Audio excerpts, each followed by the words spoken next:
ছাত্ৰীয়ে এই বঁটা লাভ কৰিছে। এই অনুষ্ঠানত আমি মাত্ৰ 11গৰাকী ছাত্ৰীকহে এই বঁটা প্ৰদান কৰিছোঁ। এইবাৰ বঁটা প্ৰদানৰ পিছতে আমাৰ অসম চৰকাৰৰ বিত্ত, শিক্ষা, স্বাস্থ্য, পৰিয়াল কল্যাণ, লোক নিৰ্মাণ ইত্যাদি বিভাগৰ মাননীয় মন্ত্ৰী ডক্টৰ হিমন্ত বিশ্ব শৰ্মা মহোদয়ক তেখেতৰ ভাষণ প্ৰদান কৰিবলৈ আমি আহ্বান জনাইছোঁ।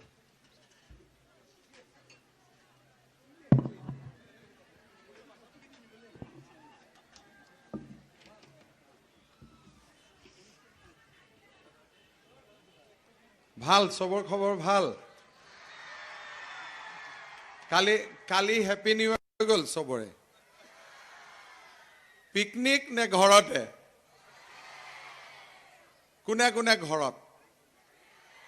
আৰু পিকনিক কোন কোন? পিকনিক কোনো যোৱা নাই এবাৰ? ঠিক আছে, কেইটামান গৈছে? আজিৰ আমাৰ এই সুন্দৰ সভাত আমাৰ মাজত উপস্থিত থকা মঙলদৈ লোকসভা সমষ্টিৰ সন্মানীয় সাংসদ দিলীপ শইকীয়া ডাঙৰীয়া, কোকৰাঝাৰ লোকসভা সমষ্টিৰ সাংসদ শ্ৰী নৱ শৰণীয়া ডাঙৰীয়া, তামুলপুৰ সমষ্টিৰ সন্মানীয় বিধায়ক ইমানুৱেল মুছাহৰি ডাঙৰীয়া, আমাৰ বৰমা সমষ্টিৰ সন্মানীয় বিধায়ক মনেশ্বৰ ব্ৰহ্ম ডাঙৰীয়া,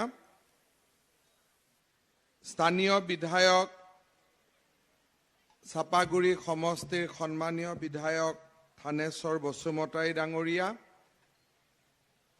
বড়োলেণ্ড টেৰিটৰিয়েল কাউন্সিলৰ সন্মানীয় অধ্যক্ষ কাতিৰাম বড়ো ডাঙৰীয়া, কাৰ্যবাহী সদস্য ঘনশ্যাম দাস ডাঙৰীয়া, আমাৰ মুছলপুৰৰ স্থানীয় MCLA ৰাকেশ ব্ৰহ্ম ডাঙৰীয়া, প্ৰাক্তন বিধায়ক হিতেশ বসুমতাৰী ডাঙৰীয়া, বাস্কা জিলাৰ উপায়ুক্ত ৰঞ্জন শৰ্মা ডাঙৰীয়া, আজিৰ এই সভাত উপস্থিত শিক্ষাগুৰুসকল, আইমাতৃসকল, সুধীবৃন্দ আৰু মোৰ আটাইতকৈ মৰমৰ ছাত্ৰ ছাত্ৰী বন্ধু বান্ধৱীসকল, প্ৰথমতে মই সকলোকে 2021 চনৰ এই যি নতুন বৰ্ষ আমাৰ মাজত আহি উপস্থিত হ'ল, সকলোকে মই নতুন বছৰৰ শুভেচ্ছা জনাইছোঁ। 2020 চনৰ বছৰটো আমাৰ সকলোৰে বাবে কষ্টৰ বছৰ আছিল। আমি স্কুলত যাব পৰা নাছিলোঁ, কলেজত যাব পৰা নাছিলোঁ, আৰু বহু দিন আমি লকডাউন কাৰণে ঘৰতে আমি সোমাই থাকিবলগীয়া হৈছিল। এই 2020 চনতে আমাৰ মাজৰ পৰা COVID-19 মহামাৰীৰ বাবে বহু লোক আমাৰ মাজৰ পৰা সমগ্ৰ পৃথিৱীখনতে আঁতৰি গৈছিল। বহু লোক আজিও হস্পিটালত আছে, আৰু মহামাৰীত আক্ৰান্ত হোৱাৰ লগে লগে 2020 চনত লকডাউনৰ কাৰণে বা কোভিড মহামাৰীৰ কাৰণে সকলোৰে ব্যৱসায় বাণিজ্যও ক্ষতি হৈছিল, বহু লোক আৰ্থিকভাৱেও জুৰুলা হৈছিল। এক প্ৰকাৰ ক'ব গ'লে 2020 বৰ্ষটো আমাৰ বাবে অত্যন্ত বেদনাদায়ক আছিল, প্ৰত্যাহ্বানৰ আছিল, দুখৰ আছিল। সেইবাবে প্ৰথম মই নিজে দেখিছিলোঁ যে মানুহে সমগ্ৰ বিশ্বই প্ৰথমবাৰৰ বাবে বাট চাইছিল যে পুৰণি বছৰটো সোনকালে সোনকালে বিদায় লওক আৰু এটা নতুন বছৰ আহক, আশা আৰু সম্ভাৱনাৰ এটা নতুন বাতৰি লৈ। 2021 চন আমাৰ বাবে আশাৰ হওক, সম্ভাৱনাৰ হওক, সেই আশাৰে আমি প্ৰথম দিনৰ পৰাই অসমত কিবা নহয় কিবা এটা নতুন কাম কৰাৰ বাবে আগবাঢ়িছিলোঁ। যোৱা কালি আমি গুৱাহাটী মেডিকেল কলেজত এখন বহুত ডাঙৰ নতুন হস্পিটাল আমি আৰম্ভ কৰিছিলোঁ। লগত মানুহৰ বেমাৰ হ'লে, চকুৰ বেমাৰ হ'লে আপোনালোকে কেতিয়াবা দেখিব যে চকুটো ৰঙা হৈ থাকে, খচখচাই দিলে বিষ উঠে, তাৰমানে কৰ্ণিয়াখন আমাৰ বেয়া হৈ আছে, লাহে লাহে দৃষ্টিশক্তি কমি যায়। মৃত মানুহে মৃত্যুৰ আগমুহূৰ্তত কৰ্ণিয়া দান কৰিব পাৰে, আৰু সেই কৰ্ণিয়া যদি আমি আই বেংকত ৰাখি থওঁ, পিছত আমি কোনোবা এজন মানুহক এই কৰ্ণিয়া দান কৰিব পাৰোঁ। তেওঁলোকক আমি চকুত পুনৰ এবাৰ ৰশ্মি আমি দান কৰিব পাৰোঁ। তেনেকুৱা আই বেংক এটাও আমি যোৱাকালি গুৱাহাটী মেডিকেল কলেজত আৰম্ভ কৰিছিলোঁ। আজি আৰু কালি আমি অসমৰ বিভিন্ন স্থানত 22,000 ছোৱালীক আমি স্কুটি দিম। আৰু আজি আমি বাস্কাত 500 গৰাকী ছোৱালীক আমি স্কুটি দিম। অহাকালি মই আকৌ শিৱসাগৰ যাম, তাতেও আমি স্কুটি দিম। আৰু গোটেই অসমত আমাৰ মন্ত্ৰী বিধায়কসকলে লগ লাগি 22,000 ছোৱালীক স্কুটি দিব। তাৰ কেইদিনমান পিছতেই আমি আৰু বহুত আঁচনি লৈছোঁ। শিক্ষা বিভাগত প্ৰায় 15-20 হাজাৰ শিক্ষক নিযুক্ত হ'ব। 20,000 মান শিক্ষকৰ চাকৰি প্ৰাদেশিকৰণ হ'ব। আৰু তাৰ লগতে আমাৰ গ্ৰেজুৱেট আৰু পোষ্ট গ্ৰেজুৱেটত যিবিলাক ল'ৰা-ছোৱালী এডমিশ্যন লৈছে, তেওঁলোকক কিতাপ কিনিবৰ কাৰণে ডিগ্ৰীত এডমিশ্যন লোৱাসকলক আমি 1,500 টকা একাউণ্টত দিম, আৰু পোষ্ট গ্ৰেজুৱেট পঢ়াসকলক আমি 2,000 টকা আমি একাউণ্টত দিম। লাহে লাহে আমাৰ 2021 চনত আৰু বহুত নতুন কাম হ'ব। তামোলপুৰত এখন নতুন চৰকাৰী কলেজ হ'ব। চাওঁতে চাওঁতে তামোলপুৰত আমি এখন নতুন মেডিকেল কলেজৰো কাম 2021 চনত আৰম্ভ কৰিম। আৰু মুছলপুৰৰ পৰা তামোলপুৰলৈ যাবলৈ আমি পাগলাদিয়াত নতুন দলঙৰ কামো আৰম্ভ কৰিম। অৰ্থাৎ 2021 চনটো আমাৰ বাবে উন্নয়নৰ বৰ্ষ হ'ব, নতুন বছৰ হ'ব। আৰু মই আজি ইয়াত থিয় হৈ সমগ্ৰ BTC-বাসী ৰাইজক, BTR-বাসী ৰাইজক নতুন বৰ্ষৰ শুভেচ্ছা আৰু শুভকামনা যাচিছোঁ। এতিয়া প্ৰশ্ন হ'ল, আমি ইয়াতে কিয় আহিছোঁ? যে স্কুটি দিবৰ কাৰণে। কাক আমি স্কুটি দিম? যিসকলে হায়াৰ ছেকেণ্ডাৰীত এইবাৰ ফাৰ্ষ্ট ডিভিজন পাইছে। আৰু তাৰো কাক দিম? ছোৱালীবিলাকক দিম, ল'ৰাবিলাকক নিদিওঁ, হয়নে? সেইকাৰণে আজি ল'ৰাবিলাকৰ অলপ অলপ খং উঠি আছে, ছোৱালীবিলাকে অলপ মনত ভাল পাই আছে। এতিয়া মোৰ কথাটো হ'ল যে আগতে ল'ৰাই মটৰচাইকেল চলাইছিল, ছোৱালী পিছত উঠিছিল। এইবাৰ ছোৱালীয়ে স্কুটি চলাব, ল'ৰা পিছত উঠিব। হ'বনে নাই? এতিয়া সকলো ছোৱালী যিসকলে আজি ইয়াতে স্কুটি ল'ব আহিছে, গোটেইকেইজনী ছোৱালী থিয় হওক। মই চাব খুজিছোঁ কোনে কোনে স্কুটি পাব আজি। এতিয়া ল'ৰাবিলাকে হাত চাপৰিব যাওক ছোৱালীবিলাকৰ কাৰণে, ঠিক আছে? এতিয়াই ভাল লাগিছে। মই সকলোকে ধন্যবাদ আৰু অভিনন্দন জনাইছোঁ। আজি আমি এই স্কুটিখন কাৰ নামত দিছোঁ?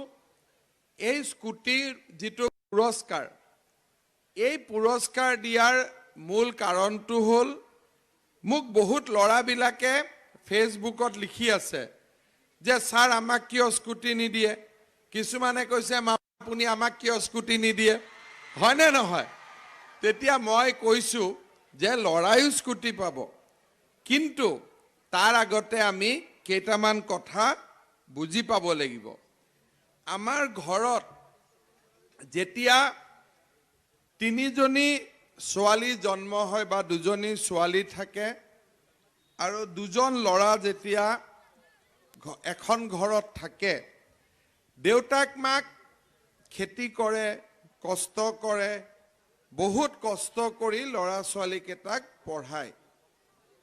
কলেজত এডমিশ্যন ল'বৰ কাৰণে যেতিয়া মেট্ৰিক পাছ কৰে, কলেজত এডমিশ্যন ল'বৰ কাৰণে 10,000 টকা লাগে, অহা যোৱা কৰিব লাগে, আৰু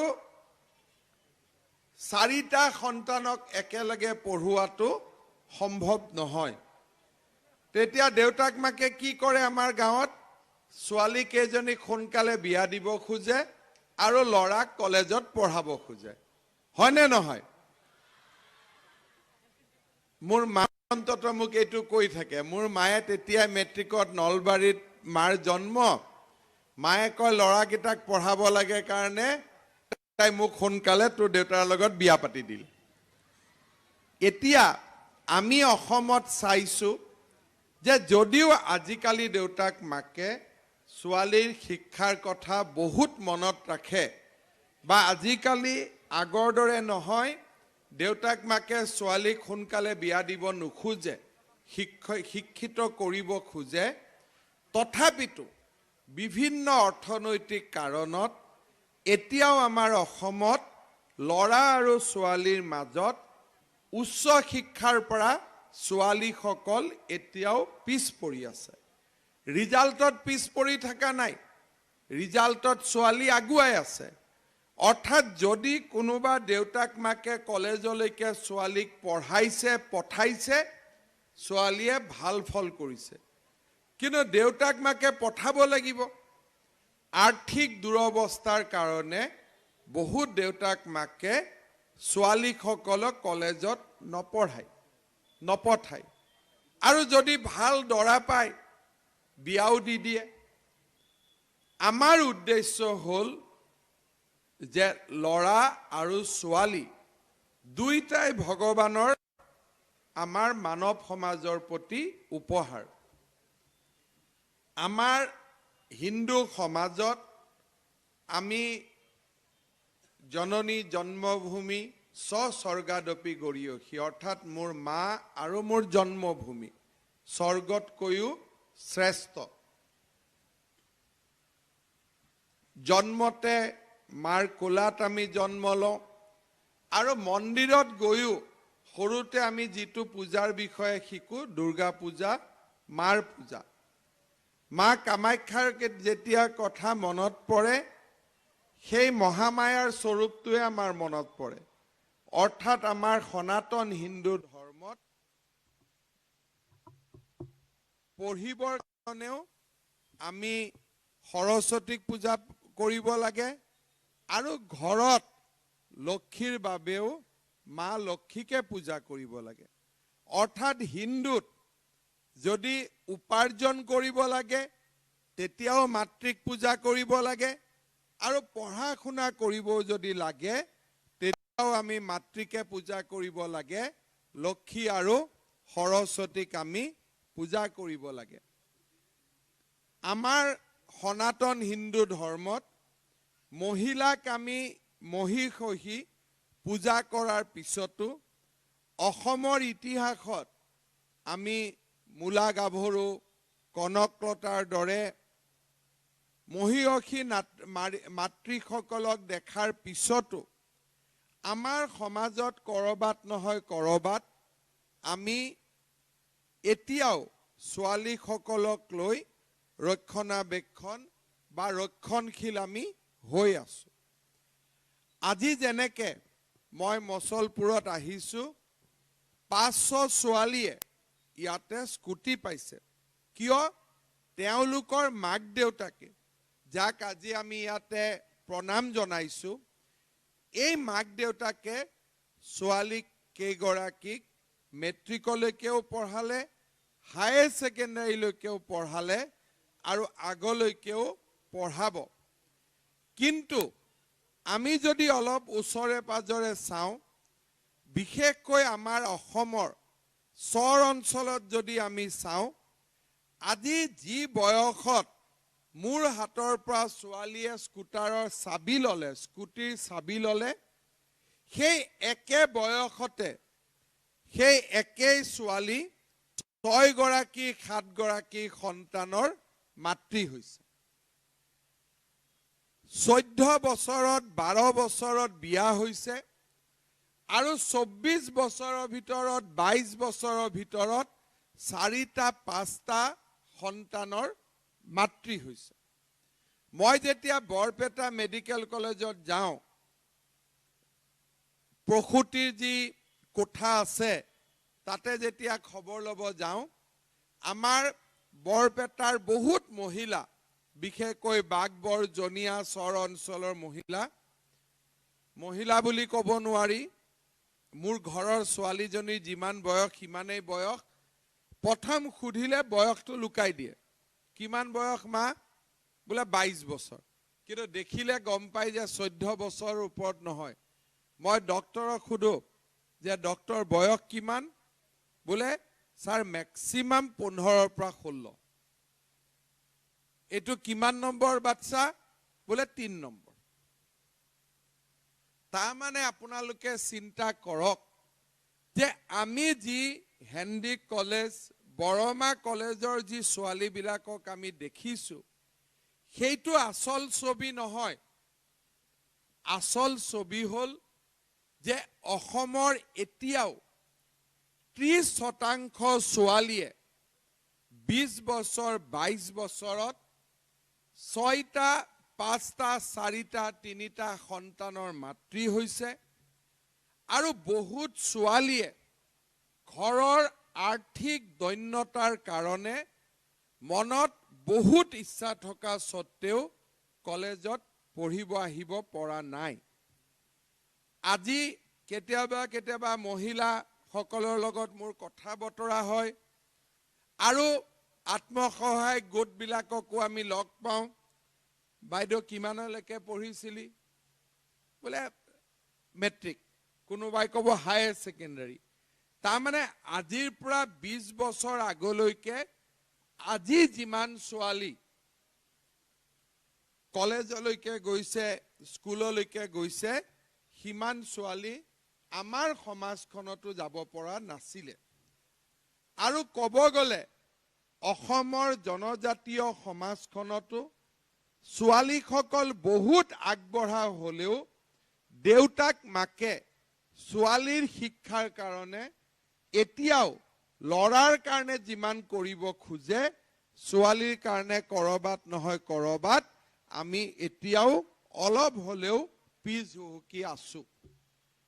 আমাৰ প্ৰচেষ্টা আছিলে যে দেউতাক মাকে 2টা ল'ৰা আৰু 2টা ছোৱালী যেতিয়া জন্ম দিয়ে, তেতিয়া অন্তত পঢ়াৰ খৰচটোৰ কাৰণে যাতে চিন্তা কৰিব নালাগে। সেইবাবে আমাৰ চৰকাৰ শাসনলৈ অহাৰ পিছত প্ৰথম আমি সিদ্ধান্ত লৈছিলোঁ যে কলেজত কোনো এডমিশ্যন ফিজ ল'ব নোৱাৰিব। আজি কলেজত এডমিশ্যন ফিজ মাফ কৰাৰ কাৰণে 4,80,000 ল'ৰা ছোৱালীয়ে এইবাৰ কলেজত এডমিশ্যন লৈছে।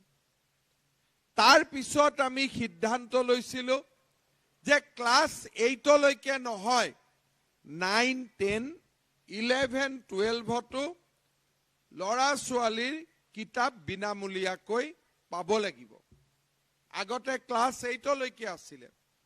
আমাৰ গাঁৱত কি হয় যে অলপ অৱস্থা সম্পন্ন ল'ৰাবিলাকেতো কিতাপ পায়, কিন্তু যিবিলাক অলপ শ্ৰম কৰে, কষ্ট কৰে, ৰিক্সা চলাই, ঠেলা চলাই, দোকান দিয়ে, তেওঁলোকে নিজৰ ল'ৰা ছোৱালীক পুৰা কিতাপখিনি যোগাৰ কৰোঁতে ফাইনেল পৰীক্ষা আহিয়ে যায়। আৰু যদি ওচৰৰ কোনোবা ল'ৰা ছোৱালীৰ পৰা আমি কিতাপখন লওঁ, তাৰ কেইটা পেজ ফালা থাকে সেইটো আমি নিজেও বুজি পাওঁ, ভাল কৰি আমি পঢ়িব নোৱাৰোঁ। যদি কিতাপে আমি যোগাৰ কৰিব নোৱাৰো আমি কেনেকৈ ভাল ৰিজাল্ট কৰিম সেইকাৰণে আমি চেষ্টা কৰিছিলোঁ যে এডমিশনো বিনামূলীয়া হ'ব লাগিব আৰু কিতাপো বিনামূলীয়াকৈ পাব লাগিব হাই সেকেন্ডাৰীলৈকে আমি কিতাপ বিনামূলীয়াকৈ দিলোঁ এইবাৰ আমি এডমিশনৰ সময়ত লৰা ছোৱালীৰ বেংক একাউণ্ট নম্বৰটো লৈছোঁ যাতে এই বেংক একাউণ্টত আমি ডিগ্ৰী পঢ়া লৰা ছোৱালীক 1500 টকা আৰু পোষ্ট গ্ৰেজুৱেট পঢ়া লৰা ছোৱালীক 2000 টকা তাৰ মানে প্ৰথম শ্ৰেণীৰ পৰা একেবাৰে ইউনিভাৰ্চিটিলৈকে কিতাপৰ দায়িত্বখিনিও চৰকাৰে ললে এডমিশনো চৰকাৰে ললে এতিয়া সমস্যা হ'ল যোৱা আৰু আহা আমি সিদ্ধান্ত লৈছিলোঁ যে ছোৱালীসকলে যাতে কলেজৰ পৰা ঘৰলৈ যোৱা আহা কৰিব পাৰে আমি একোখনকৈ স্কুটি দিম তেলৰ সমস্যাও থাকিব বহুতে ক'ব তেল ক'ত পাম সেইকাৰণে আমি দুটা সুবিধা দিছিলোঁ যে বেটাৰী চাৰ্জ কৰিও স্কুটি চলাব পাৰে আৰু তেলেদিও চলাব পাৰে কিন্তু ম্যাক্সিমাম ছোৱালীয়ে তেলৰে স্কুটাৰ লৈছে স্কুটি লৈছে কিছুমানে বেটাৰীৰো স্কুটি লৈছে এই যে এতিয়া অহা যোৱা কৰাৰ সমস্যাও নোহোৱা হ'ব আপোনালোকে দেখিব 4-5 বছৰৰ ভিতৰত অসমত নাৰী শিক্ষাৰ প্ৰতি যিটো দৃষ্টিভংগী সেইটো হলনি হ'ব লাহে লাহে চৰ অঞ্চলৰ ভিতৰতো ছোৱালীক দেউতাক মাকে পঢ়াবৰ কাৰণে যত্ন কৰিব 14-15 বছৰতে বিয়া দিয়াৰ কথা পাহৰিব আৰু চৰকাৰী চাকৰিত 30% মহিলাৰ বাবে আমি যি সংৰক্ষণ কৰিলোঁ তাৰ ফলত আজি অফিচে কাছাৰীয়ে যিমান ছোৱালীয়ে চাকৰি পাইছে তাৰ পৰাও আজি আমাৰ সমাজখন আগবাঢ়িছে মই ভাবো এনেকে যদি আৰু 5 বছৰ চলে লৰাৰ পিছত আমি ছোৱালী নেদেখো ছোৱালীৰ মটৰচাইকেলৰ পিছতে আমি লৰা দেখিম হয়নে লৰাবিলাকে অলপ বেয়া পাব কিন্তু বেয়া পালেও তেতিয়া সমান সমান হৈ যাব অকলনো কিয় লৰাৰ পিঠিত উঠিব লাগে ছোৱালীৰ পিঠিতও উঠিব লাগে হয়নে নহয় গতিকে আমি সেই দিশত সকলোৱে মিলি কাম কৰিছো আৰু আজি এই 22,000 স্কুটিৰে আমি সেই নতুন ব্যৱস্থাটো আৰম্ভ কৰিছো 2020 চনৰ হায়াৰ সেকেন্ডাৰী পাছ কৰা ছোৱালীখিনি আজি যদিও স্কুটি পাইছে 2020 আৰু 19 চনৰো আমি 2020 চনৰ আৰু 19 চনৰ 10,000 18 চনৰো 5,000 ছোৱালীক আমি স্কুটি দিম এই বছৰৰ ভিতৰতে মাৰ্চৰ আগতে তাৰ মানে সৰ্বমুঠ এই বছৰ 37,000 ছোৱালীয়ে আমাৰ পৰা স্কুটি পাব মোৰ মনত আছে 2016 চনৰ যেতিয়া ইলেকশ্যনৰ সময়ত মই ইলেকশ্যন মিটিঙত কৈছিলোঁ যে আমাৰ চৰকাৰ যদি আহে আমি ছোৱালীক স্কুটি দিম আমাৰ বিধানসভাটো বহুত বিধায়কে মোক কৈছিল যে এইবিলাক প্ৰতিশ্ৰুতি কিয় দিব লাগে যিবিলাক প্ৰতিশ্ৰুতি আমি কৰিবই নোৱাৰো কিন্তু আমাৰ মনত বিশ্বাস আছিল যে আমি এই আঁচনি আমি ৰূপায়ণ কৰিব পাৰিম কাৰণ আজিৰ অসম যোৱাকালিৰ অসম নহয় আজিৰ অসম আত্মবিশ্বাসী অসম যোৱা মাহত আমি অসমত 18 লাখ পৰিয়ালক মাহত 830 টকাকৈ দিবৰ বাবে অৰুণোদয় আঁচনিৰ কাম আমি আৰম্ভ কৰিছিলোঁ। যাৰ ঘৰত বিধৱা মহিলা আছে, বিয়া নোহোৱা ছোৱালী আছে, যাৰ ঘৰত দিব্যাংগ ল'ৰা ছোৱালী আছে, যাৰ ঘৰত স্বামীৰ ঘৰৰ পৰা উভতি অহা মহিলা আছে, তেনেকুৱা আজি অসমৰ প্ৰত্যেকটো পৰিয়ালৰ ঘৰত আজি আমি অৰুণোদয় আঁচনি তেওঁলোকৰ হাতত আমি তুলি দিছোঁ। ইতিমধ্যে দুবাৰ তেওঁলোকে বেংকত টকা পালে। BTC অঞ্চলৰ 2 মাহৰ টকা মই সাঁচি থৈ দিছোঁ। মই এতিয়া DC মহোদয়ক যোৱা কেইদিনমান আগত কৈছোঁ যে আপোনালোকে ইলেকশ্যন হৈ গ'ল, কোকৰাঝাৰ, বাস্কা, ওদালগুৰি আৰু চিৰাঙৰ হিতাধিকাৰীসকলকো নিৰ্বাচন কৰক। ফেব্ৰুৱাৰী 20 তাৰিখৰ আগতে চেষ্টা কৰক যাতে আমি অৰুণোদয় হিতাধিকাৰী এই বড়োলেণ্ড অঞ্চলতো আমি দিব পাৰোঁ। মই ভাবোঁ যে আই মাতৃ আৰু ছোৱালীসকলৰ কাৰণে আমি যিবিলাক আঁচনি হাতত লৈছোঁ, সেই আঁচনিয়ে আমাৰ মাতৃজাতিক, আমাৰ বাইদেউ ভণ্টিসকলক এটা নতুন দিনৰ, এটা নতুন সম্ভাৱনাপূৰ্ণ দিনলৈ লৈ যাব। আজি BTC নিৰ্বাচনৰ পিছত মই মুছলপুৰলৈকে বা বাস্কা জিলালৈকে প্ৰথমবাৰৰ বাবে আহিছোঁ। মই অত্যন্ত গৌৰৱ কৰোঁ BTC বাসীক লৈ যে ঐতিহাসিক BTR চুক্তিৰ সফল সমাপ্তিৰ পিছত প্ৰথমবাৰৰ বাবে আমি BTCত ইলেকশ্যন দেখিলোঁ, যি ইলেকশ্যনত জাতি, ধৰ্ম, বৰ্ণ নিৰ্বিশেষে সকলোৱে জঁপিয়াই পৰিলে। প্ৰথমবাৰৰ বাবে ক'ৰবাত এটা মাৰপিটো নহ'ল, ক'ৰবাত এটা গণ্ডগোলো নহ'ল, আৰু মুকলি মনেৰে প্ৰথমবাৰৰ বাবে BTCত এটা সুন্দৰ নিৰ্বাচন সম্পন্ন হ'ল। ভাৰতৰ গৃহমন্ত্ৰী অমিত শ্বাহ ডাঙৰীয়াই যোৱা কেইদিনমান আগতে গুৱাহাটীলৈ আহোঁতে BTC বাসীক অভিনন্দন জনালে যে আজি BTC ৰাইজে এটা নতুন উদাহৰণ আমাৰ সমাজৰ আগত দাঙি ধৰিলে। মই ভাবোঁ যে এই BTCৰ সফল নিৰ্বাচনে আমাৰ মাজত মিলা প্ৰীতি, সমন্বয় আৰু মৰম চেনেহৰ এটা নতুন পৰিৱেশ নিৰ্মাণ কৰিব।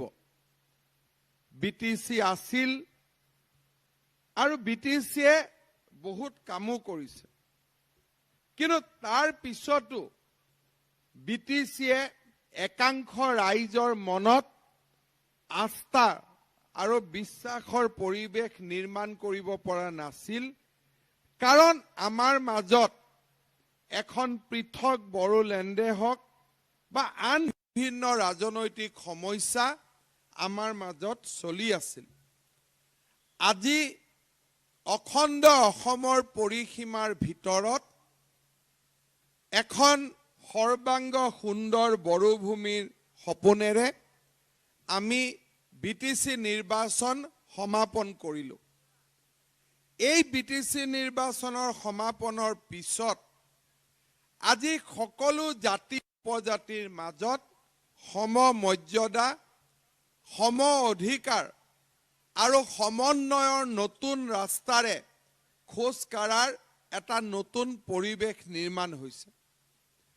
প্ৰমোদ বড়ো ডাঙৰীয়াৰ নেতৃত্বত যি BTCত এখন নতুন চৰকাৰ গঠন হ'ল, সেই চৰকাৰখনে প্ৰথমবাৰৰ বাবে সকলো জাতি জনজাতি লোকৰ আস্থাৰে এটা নতুন পৰিৱেশ নিৰ্মাণ, কোনো ৰাজনৈতিক আন্দোলন নাই, সম্পূৰ্ণ এটা নতুন পৰিৱেশেৰে BTC খনৰ ফালে চোৱাৰ এটা সুযোগ তেওঁলোকৰ সন্মুখত আহি পৰিছে।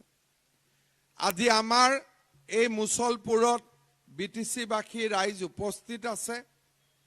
যোৱা বিটিচি নিৰ্বাচনৰ সময়ত যদিও মই মুছলপুৰত আহিব পৰা নাছিলোঁ, গোৰেশ্বৰ, তামোলপুৰ, কুমাৰীকাটা এই বিভিন্ন অঞ্চলত মই বহুত সভা কৰি কেইটামান কথা মোৰ চকুতলৈকে আহিছিল। প্ৰথম কথা যে আমাৰ ইয়াত এতিয়াও এনৰেগা আঁচনিয়ে জনসাধাৰণৰ জীৱন স্পৰ্শ কৰিব পৰা নাই। জব কাৰ্ড মানুহৰ হাতত নাই আৰু মানুহে এতিয়াও এনৰেগাৰ সুবিধা সম্পূৰ্ণৰূপে ল'ব পৰা নাই।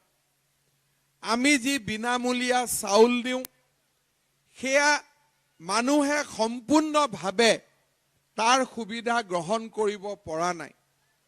বিটিচিত বহুত কাম হৈছে, তাৰ মাজতো ৰাস্তা ঘাট নিৰ্মাণ কৰাৰ কাম এতিয়াও বহুত বাকী আছে। বিদ্যালয় প্ৰাদেশিকৃত সমস্যাৰ পৰা আৰম্ভ কৰি একেবাৰে মানুহৰ মাজলৈ, শেষজনৰ মাজলৈ শিক্ষাৰ পোহৰ লৈ যোৱাৰ কাম আমি এতিয়াও কৰিবলৈ বহুত বাকী আছে। আৰু সৰু সৰু মাটি কিনা বেচা কৰিবলৈও বাস্কাৰ মানুহ এজন কোকৰাঝাৰলৈকে অহা যোৱা কৰা বহু সমস্যা আমাৰ মাজত এতিয়াও বিদ্যমান হৈ আছে। মই চাপাগুৰিত গৈছিলোঁ, বহু মানুহে মাটিৰ পট্টা নোহোৱাকৈ আজি যুগ যুগ ধৰি তেওঁলোকে বাস কৰিছে। মই ভাবোঁ বিটিচিৰ জীৱনলৈ আমি পৰিৱৰ্তন আনিব লাগিব। বড়োভূমিৰ বুকুলৈ আমি এক নতুন আস্থা আৰু বিশ্বাসৰ পৰিৱেশ আমি ঘূৰাই আনিব লাগিব। আৰু সকলো জাতি জনগোষ্ঠীয়ে এই মাটিৰ ভাষক আৰু এই মাটিৰ পবিত্ৰতাক নিজৰ জীৱনৰ মন্ত্ৰ হিচাপে গ্ৰহণ কৰিব পাৰিব লাগিব। মই ভাবোঁ যে এই নতুন বছৰটোত আমি ৰাজনীতিৰ পৰা ওপৰত গৈ, ইলেকশ্যন হৈ গ'ল, কোন বিজেপি, কোন BPF, কোন UPPL মনত ৰখাৰ সময় নহয়। ৰাজনীতিৰ পৰা বহুত ওপৰত গৈ বিটিচিৰ অৱহেলিত মানুহৰ বাবে কাম কৰাৰ সুযোগ যি ভগৱানে আনি দিছে, এক নতুন পৰিৱেশত সেই সুযোগ আমি গ্ৰহণ কৰিব পাৰিব লাগিব। বিটিচিত এটা উন্নয়নৰ প্ৰকৃত পৰিৱেশ আহিব লাগিব। দুৰ্নীতিৰ পৰিৱেশ আৰু ভয় আৰু সন্দেহৰ পৰিৱেশৰ বিপৰীতে মানুহৰ মনত আস্থা আৰু বিশ্বাসৰ এক নতুন যুগৰ আমি নিৰ্মাণ কৰিব লাগিব। মই বিটিচিৰ প্ৰতিটো ৰাজনৈতিক দলত ৰাজনীতি আমি নিৰ্বাচনৰ সময়ত কৰোঁ, কিন্তু নিৰ্বাচনৰ ফলাফল ঘোষণা হোৱাৰ দিনটোৰ পিছত ৰাজনীতি আমাৰ বাবে প্ৰশ্ন হৈ নাথাকে। কাৰণ আমি ৰাজনীতি কৰিবলৈ ৰাজনীতিত আমি অহা নাই, আমি সমাজ সেৱাৰ বাবেহে ৰাজনীতিত আহিছোঁ। হৰা প্ৰাৰ্থীজনেও সমাজ সেৱা কৰিব লাগিব, জিকা প্ৰাৰ্থীজনেও সমাজ সেৱা কৰিব লাগিব। বডোফা উপেন্দ্ৰনাথ ব্ৰহ্মই যি সপোনেৰে বিটিচিৰ কল্পনা কৰিছিল আৰু পৰৱৰ্তী দিনত যি বিটিচিৰ আমি কল্পনা কৰিছিলোঁ, সেই বিটিচিৰ সপোন আমি অহা কেইটামান মাহৰ ভিতৰত আমি সেই সপোন বাস্তৱত ৰূপায়ণ কৰিব লাগিব। আজিৰ এই অনুষ্ঠানত মই যোগদান কৰাৰ মূল লক্ষ্যই হৈছে যে আমি বিটিচিবাসী ৰাইজলৈ এটা বাৰ্তা প্ৰেৰণ কৰিব খুজিছোঁ যে বিটিচি নিৰ্বাচনৰ আগত আৰু বিটিচি নিৰ্বাচনৰ পিছত দুইটা পৰিৱেশতে আমি আপোনালোকৰ লগত থিয় হৈ আছো আৰু আমি আপোনালোকৰ লগত থিয় হৈ থাকিম। সেই বাৰ্তা প্ৰেৰণৰ বাবে আজি দিলীপ শইকীয়া ডাঙৰীয়া আৰু মই আমি আপোনালোকৰ মাজত আহি উপস্থিত হৈছো। আজি আমি কোকৰাঝাৰলৈ যাম। আমাৰ কল্পনা যে খুব কম সময়ৰ ভিতৰতে বিটিচিত ৰাস্তা ঘাট নিৰ্মাণ হওক, যি ধৰণে আমি বাগানপাৰাতে হওক, তামোলপুৰতে হওক, দৰঙাজুলিতে হওক, প্ৰত্যেকখন সভাত আমি যি প্ৰতিশ্ৰুতি দিছিলো সেই প্ৰতিশ্ৰুতিবিলাক সঁচা অৰ্থত পূৰণ হওক। এই স্বপ্নেৰে আমি এটা নতুন বছৰ আমি আৰম্ভ কৰিব খুজিছো।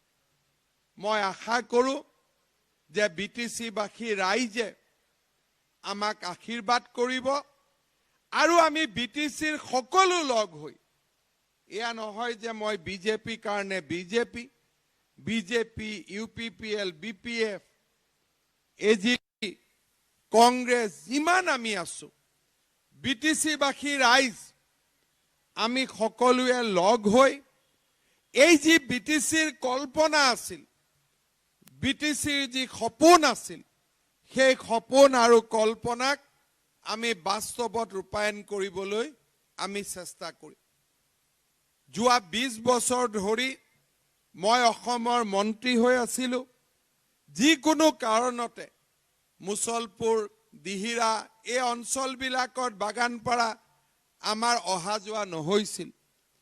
এইবাৰ আমি কৈছো যে বিটিচিৰ সম্পূৰ্ণ স্বায়ত্ততা অক্ষুণ্ণ ৰখাৰ পিছতো যিবিলাক ডাঙৰ ডাঙৰ প্ৰকল্প বিটিচিৰ দ্বাৰা সম্ভৱ নহয় আৰু ৰাজ্য চৰকাৰৰ যি জনসেৱামূলক কাম বিটিচিৰ ধনৰ উপৰিও যি কাম আমি কৰোঁ, সেই আঁচনিবিলাক বিটিচিত যাতে ৰূপায়ণ হয়, প্ৰধানমন্ত্ৰী মোদী ডাঙৰীয়াৰ প্ৰত্যেকটো আঁচনি যাতে বিটিচিত ৰূপায়ণ হয়, বৃদ্ধ পেঞ্চন, বিধৱা পেঞ্চন, মানুহে যাতে ক'তো এটকা খৰচ নকৰাকৈও এই পুঁজি পাব পাৰে, সেই ধৰণে আমি সকলো সজাগ, সতৰ্ক আৰু আমি ৰাজনৈতিকভাৱে সচেতন হৈ থাকিব লাগিব।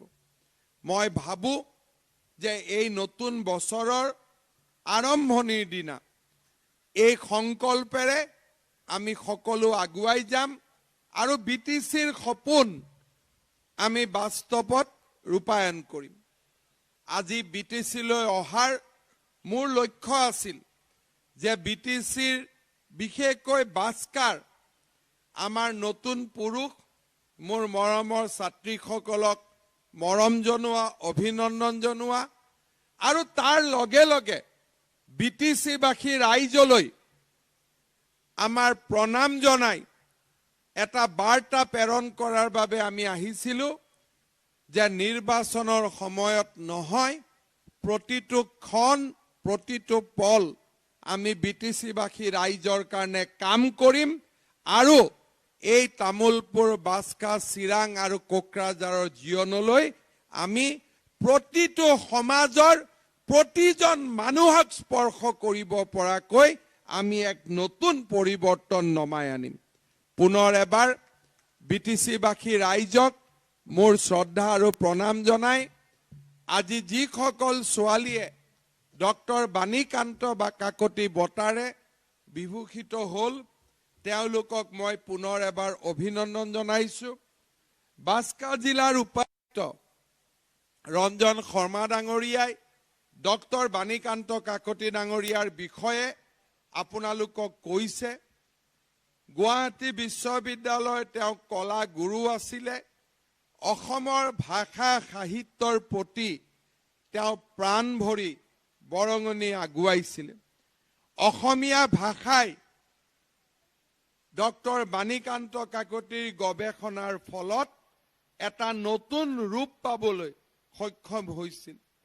তেনে এগৰাকী বৰেণ্য ব্যক্তিৰ নামত এই উৎসৰ্গিত এই বঁটাৰে আমি যেন অনুপ্ৰাণিত হওঁ আৰু যিবিলাকে অহা বাৰলৈকে হায়াৰ ছেকেণ্ডাৰী দিব তেওঁলোকে যাতে ফাৰ্ষ্ট ডিভিজন পাবলৈ চেষ্টা কৰে তাৰ বাবে মই সকলোকে আহ্বান জনাইছো।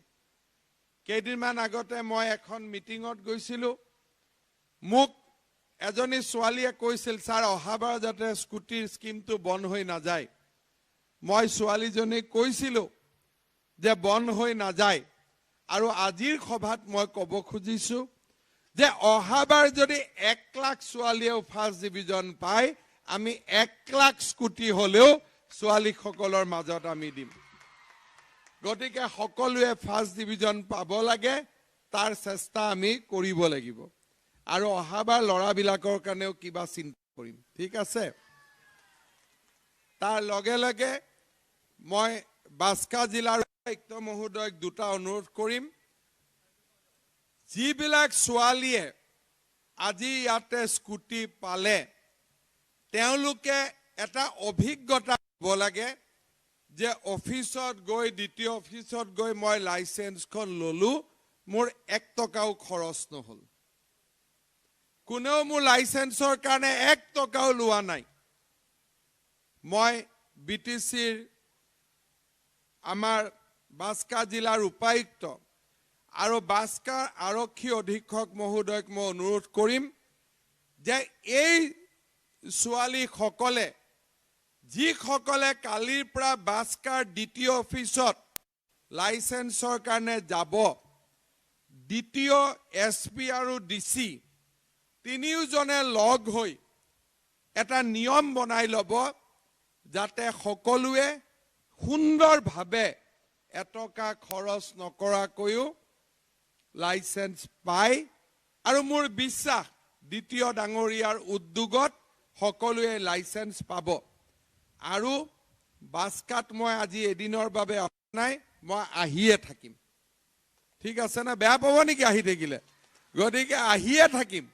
সেইবাবে যাতে অতি সুন্দৰ কৰি এই লাইসেন্স বনোৱা হয়, লাইসেন্স দিয়া হয়, তাৰ বিষয়ে নজৰ ৰাখিবলৈ মই দ্বিতীয় ডাঙৰীয়া, বাস্কাৰ উপায়ুক্ত ডাঙৰীয়া আৰু বাস্কাৰ আৰক্ষী অধীক্ষক ডাঙৰীয়াক মই অনুৰোধ জনাম। আৰু ছোৱালীবিলাকৰ ৰিকুৱেষ্ট অনুৰোধ থাকিব যে স্কুটিখন যাতে আমি কোনেও বিক্ৰী নকৰোঁ, ঠিক আছে? কৰিম নেকি বিক্ৰী?